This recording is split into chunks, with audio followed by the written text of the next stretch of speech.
CBS Sports HQ. They listened to John Gonzalez because they did just that. But what impressed you with their performance? Yeah, I mean, they closed quarters. That was one thing, right? The first three quarters especially. They were up 13 or 11 going into the fourth, and they finished by winning by 11. So, yeah, that worked out. But what impressed me most, obviously, was Tyrese Haliburton. I mean, a massive triple-double where he goes for 32, 12 rebounds, 15 assists. Keanu, he had 4 steals. And by the way, and I know Avery's going to love this, no turnovers. He was spectacular tonight. He almost had a triple-double at the half. We talked about both Tyrese Haliburton and Pascal Siakam not really showing up in the fourth quarter of the last game when they allowed the Knicks to come back from down 20. Well, tonight, both of them showed up in a big way. It wasn't just Haliburton with that triple-double. Siakam hit some big shots in the fourth quarter as well. He finished with 30 points. He was super efficient. And then just to bring it back to Haliburton, it wasn't just him scoring those rainbow threes, the distribution, the no assists. He had Obi Toppin for what was essentially the three that salted the game away. That was a big-time player in a big-time game with big-time moments. And now the Pacers have a stranglehold on this series, up 3-1. Yeah, Indiana, they picked on Mitchell Robinson to start this game. The switches by Mitchell Robinson was ineffective. Tyrese Haliburton took advantage of those switches, and he was magnificent. Remember, John, Keanu, I said that Indiana needed to make 12 or more threes to have a chance. That was one of my keys to victory for Indiana. Mission accomplished. They shot the three extremely well. And then Ben Mathurin, he had 20 points off the bench in 12 minutes. Let me say that again.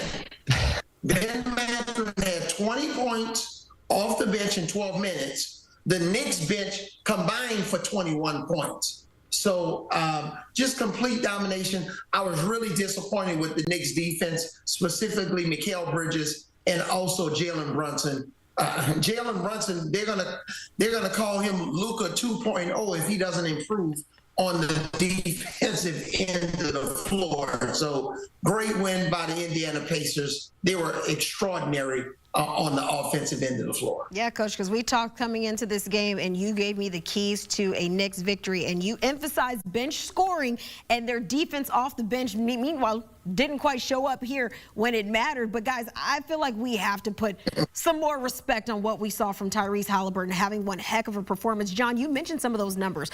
32 points, career-high 12 rebounds, 15 assists, but not a single turnover in this game.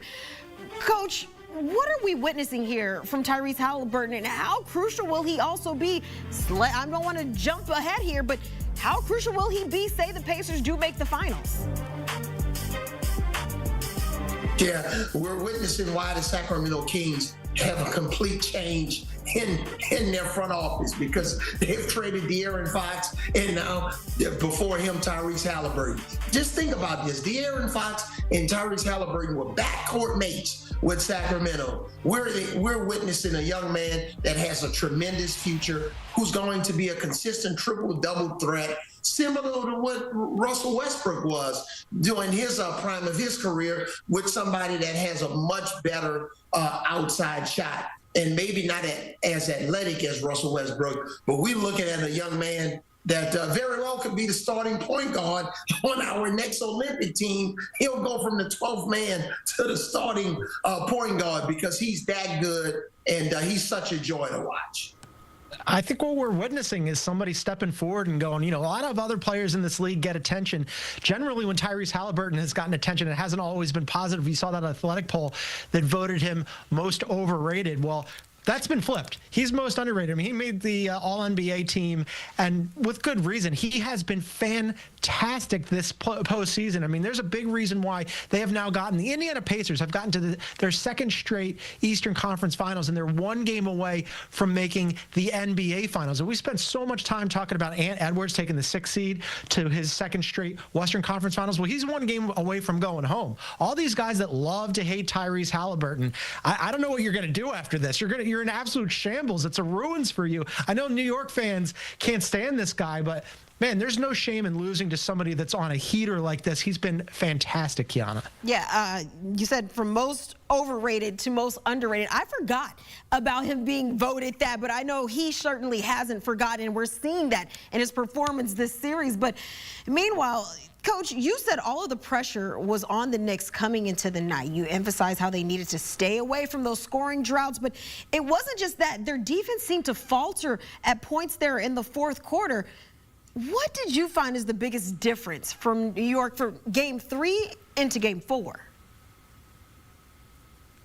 Just the switches on defense. They're getting baited into switching when they don't even really need to switch. And then Karl-Anthony Towns has always been a little problematic defensively, especially being the last line of defense. Zone a little bit. Play some zone. Mix up his own defense. Just make Indiana, play a little bit differently. Keep them all balanced. They got to force more turnovers. They're not getting enough deflections on defense. But they got to mix it up a little bit. Get Tyrese Haliburton as involved in the defense as the Indiana Pacers are trying to get Jalen Brunson involved.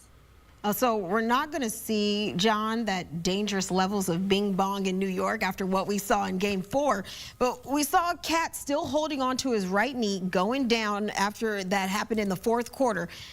Is it a done deal for New York as we head back to the Garden? How do they manage to just salvage this series, if they can? It's pretty close to a done deal, right? 3-1 comebacks in NBA history. You can see the graphic there on the screen. There's only been 13 teams in NBA history who have ever come back total in the playoffs to win a series, let alone in the conference finals. So it's not looking good. I mean, Avery was right. Jalen Brunson's defense, I love the joke about calling him Luka here because his offense is fantastic. He's Mr. Clutch. He's awesome in the fourth quarter, but he gives away a lot of points defensively. Cat, he was good in the last game. He kept them afloat in the fourth quarter, and they got a win. He was even good tonight offensively, but then he banged his knee. The defense leaves something to be desired. OG and Bridges, it depends on the night. Bridges early in the game wasn't great. Then in the fourth quarter, he had some big threes, but a little too late there. Mitchell Robinson, Avery mentioned that.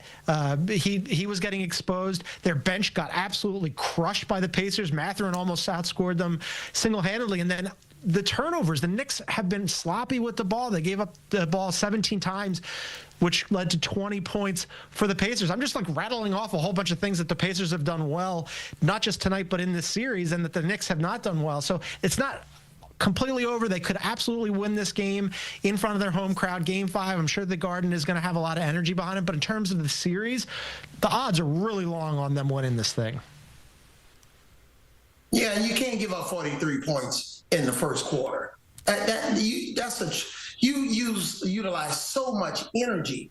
I mean, defensively, slow the game down. Get your defense set. Your defensive transition is predicated on your offense. Take quality shots. Don't shoot bad shots early in the first quarter. Get your defense set. Keep this team out of transition, and do not